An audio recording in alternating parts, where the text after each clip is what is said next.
Hola, soy Laura Bernal, artista plástica, encuadernadora y fundadora del taller Infinitos Lugares. Me he especializado en la creación de libretas con collage personalizados y para marcas como El Deambulante, Historia a Pie y Postdata.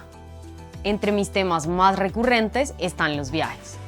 Para mí es gratificante ver la sorpresa de los clientes al encontrar sus intereses representados y los espacios por recorrer dentro de una bitácora. Encuadernar es encontrar el ritmo de las manos y el hilo en el espacio del papel. Empecé este trabajo tras superar un problema de salud y poco a poco la actividad pasó de terapia de sanación a un medio de vida. El collage me ayuda a contar historias con imágenes y palabras. Me encanta recortar libros de segunda mano, en especial enciclopedias, diccionarios y atlas. Son perfectos para crear bitácoras de viaje. Pienso en ellas como objetos únicos que hablan directo al corazón. Son piezas que nos recuerdan la magia que llevamos dentro y la experiencia de explorar el mundo. En este curso de doméstica vas a aprender a crear bitácoras de viaje con técnicas del collage y de la encuadernación francesa. Primero te hablaré sobre los usos y los materiales de las libretas de viaje con ejemplos para inspirarte. Elegiremos su tema, su formato y haremos un mood board.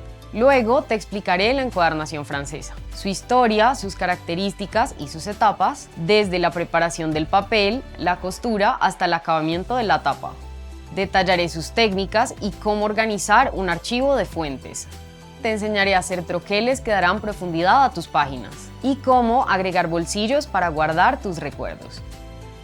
Al terminar el curso sabrás desarrollar desde cero bitácoras de viaje con poesías visuales que van a estimular nuevas aventuras.